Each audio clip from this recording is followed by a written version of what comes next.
Welcome back to Doc Shows You How. Today we're making Pringles cans into an almost free forest. Those of you that engaged with the community question earlier, thank you for that. Those guesses were fantastic. We're going to start with a Pringles can and a CD. Now, I bought those CDs, a bunch of them at a thrift store a while ago. I just kept using them. I don't think each one's costing me 10 cents. So this is just going to be the base. We're starting with a taller, bigger can. So I'm just showing you the kind of the technique on how to build these things and how to get the texture on the tree.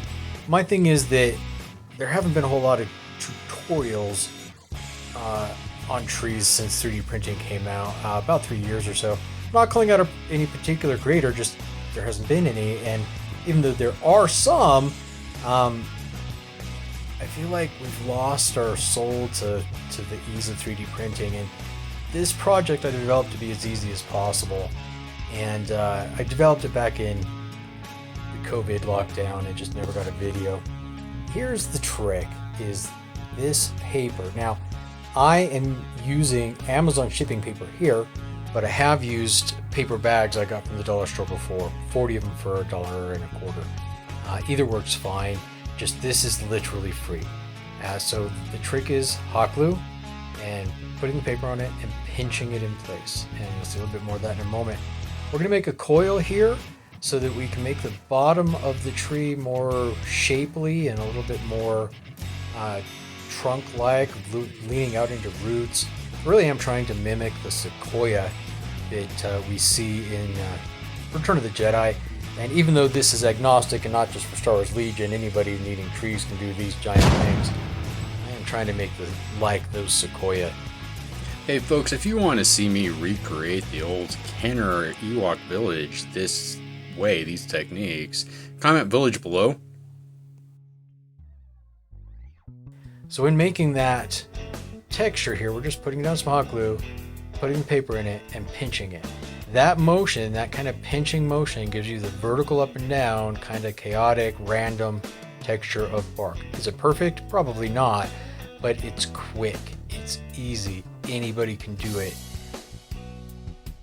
Psst, have you subscribed yet? Getting going on the first log here. And I would just want to give you guys an option other than 3D printing that maybe save you some money. This idea, I am going to be brutally honest here. I did absolutely steal from a 3D terrain company. I saw in their catalog something similar, not exactly like this, and I thought, yeah, I might be able to do that for free. Using some board from a Monopoly board here. I bought that for the Star Wars figures, I think it was. Just use that for the base on these. It's easy enough to use, and then you have some grip on the bottom. So just like with the big tree part, we're going to put some cardboard as a thickener there, and the same paper treatment on this guy. Let's get going on the second log. This is the big log that's going to end up having a root ball on the end, so we need to process the can down a little bit, and then we're going to just put on a couple of those big coils just like we did for the standing tree, only we're not folding them this time. We're letting the root extend both smaller up onto the can and smaller away from the can. And now that I've got a few on there, I can kind of see how it wants to lay. And let's make the log opening here, and I want to make that pretty big so we can put a bunch of characters in there, maybe a 4 or 5 guys, or even a gun emplacement by chance. Again, thickening it up with some cardboard.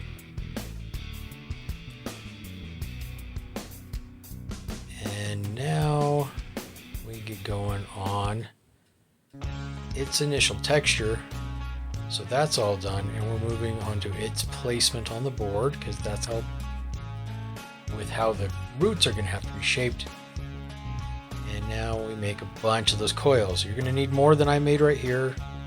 Fortunately, that paper is cheap and or free. So you make your coil, bend it in half, you got 2 roots.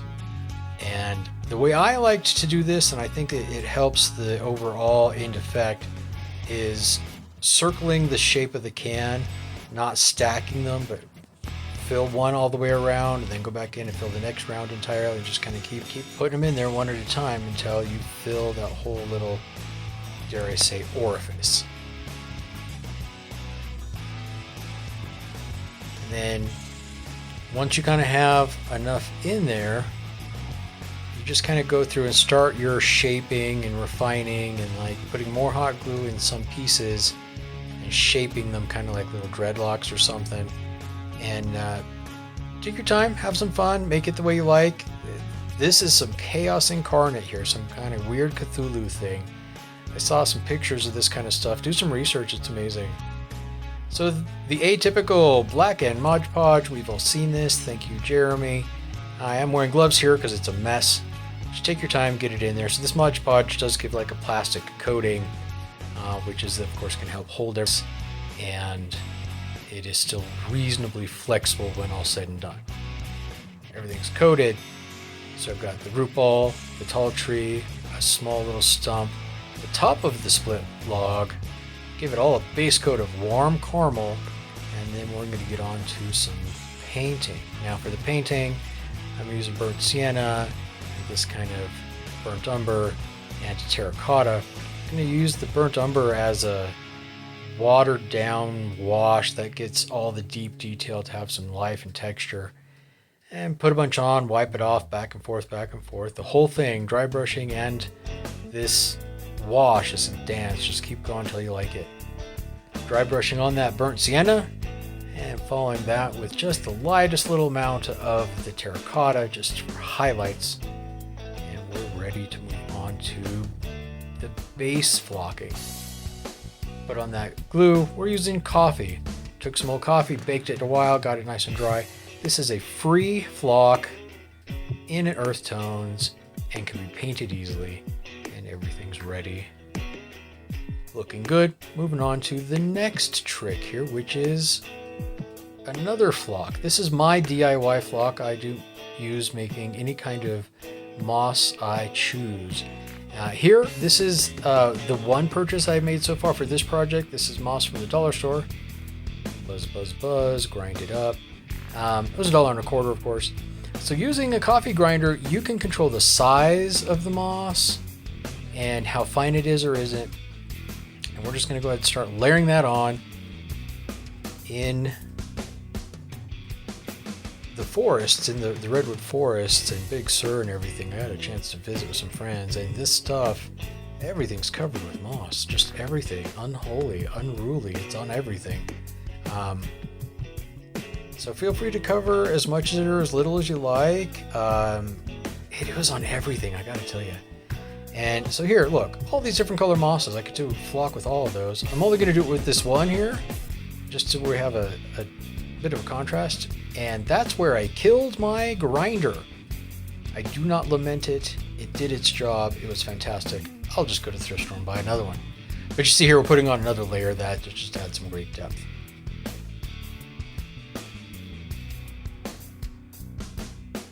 And these ferns, fake ferns. Now this is where this becomes almost free. This thing was $3 or $4. Fake fern makes you all these little tiny ferns. I'm just gluing them around a pony bead and then taking a lighter and heating them up gently and just bending them out. And so I feel like this is the one important step here that does cost you a little bit of money, because these ferns just help with the illusion of scale so very, very much.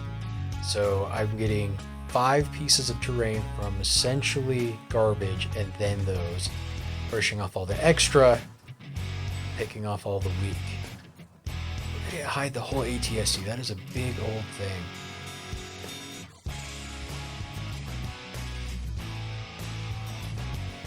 Hey, if you've stuck around this long, go ahead and subscribe. I do appreciate you spending some time here with me today. I do just want to say I got a lot of upcoming things, as well as a big backlog. Check some of that out. And remember, have a great day.